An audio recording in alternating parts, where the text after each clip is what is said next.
Hello বন্ধুরা, আমি তোমাদেরকে আজকে করে দেখাবো পেঁপের চাটনি। আমি পেঁপেগুলোকে এরকম করে ছাড়িয়ে ভালো করে জল দিয়ে অনেকক্ষণ ভিজিয়ে রেখেছিলাম। এবার আমি এটার সাহায্যে এটা গ্রেট করে নেব। এরকম করে আমি সব পেঁপেগুলোকে এটা দিয়ে গ্রেট করে রেখে দেবো। এরকম হবে সব করে। এরকম আমি পুরো এরকম করে কদ্দুকাস করে নিয়েছি। এবার এটা আমি করে তোমাদেরকে দেখাচ্ছি। সব পেঁপেটা আমি এরকম করে পেঁপেটাকে আগে গ্রেট করে নিয়েছিলাম।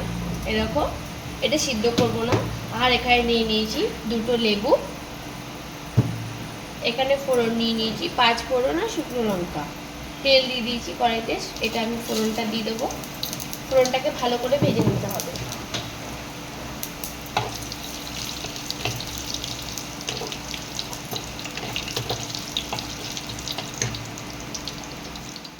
লাল করে ভেজে নেব। এটা যতটাই পুড়বে ততটাই টেস্ট হবে, ফোড়নটার জন্য টেস্ট হবে। ফোড়নটা দেখো লাল লাল হয়ে গেছে।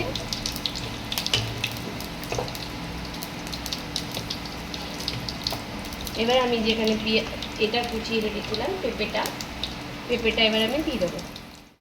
পেঁপেটা দিয়ে এরকম করে নাড়াচাড়া দিয়ে দেবো। এতে জল দেবো না, এটা অটোমেটিক জল বেরোবে। এটা আমি একটু এবার ঢেকে দেবো। পরিমাণ মতো নুন দিয়ে দেবো। কোনো চাটনি মিষ্টি জিনিস একটু নুন না দিলে আবার টেস্টটা ভালো হয় না।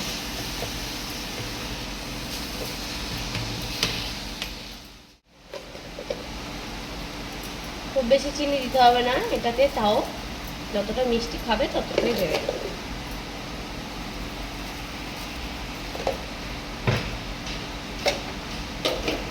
চিনিটা দিয়ে এবার আমি ভালো করে এটা মিশিয়ে দেবো, দিয়ে আবার আমি ঢেকে দেবো। এটা আর কিছুই দিতে হবে না।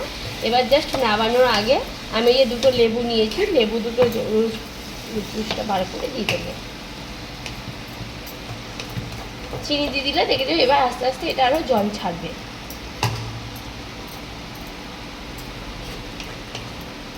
আমি এটাকে এবার ভালো করে নাড়িয়ে নিলাম। এবার ঢেকে দেবো। এটা আস্তে আস্তে এবার হতে থাকবে। চাটনিটা দেখো মিশে গেছে। এটা কিন্তু হয়েই এসছে। এবার আমি এর মধ্যে এটা দিয়ে দেবো যে লেবুর রসটা বার করেছিলাম। দুটো লেবু নিয়েছিলাম, আমি লেবুর রসটা বার করে নিয়েছি। লেবুর রসটা দিয়ে আমি আরেকটু ফুটিয়ে নেবো। এই দেখো এখানে লেবুর রসটা আমি করে নিয়েছি।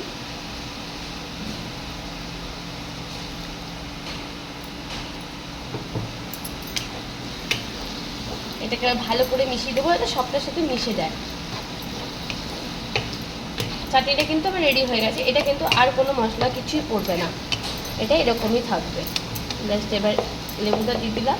আমি এবার এটা একটুখানি ঢেকে দেবো। দেখো কি সুন্দর মিশে গেছে পেঁপের চাটনিটা। খুব বেশি সময় লাগে না আর খেতেও খুব টেস্টি। আমার পেঁপের চাটনি রেডি। প্লিজ তোমরা বাড়িতে ট্রাই করবে, আমাকে কমেন্ট করবে, নাহলে আমি কী করে বুঝবো যে তোমরা বাড়িতে করছো কি করছো না। এরই নাম কিন্তু আবার প্লাস্টিক চাটনি। ওটা একটু বড় বড় করে কাটে, আমি এটাকে কদ্দুকাস করে নিয়েছি। তার জন্য এটা আমি এরকমই নর্মাল চাটনি বলছি, নাহলে এটাকে পেঁপের চাটনিটাকে প্লাস্টিকের চাটনি বলে।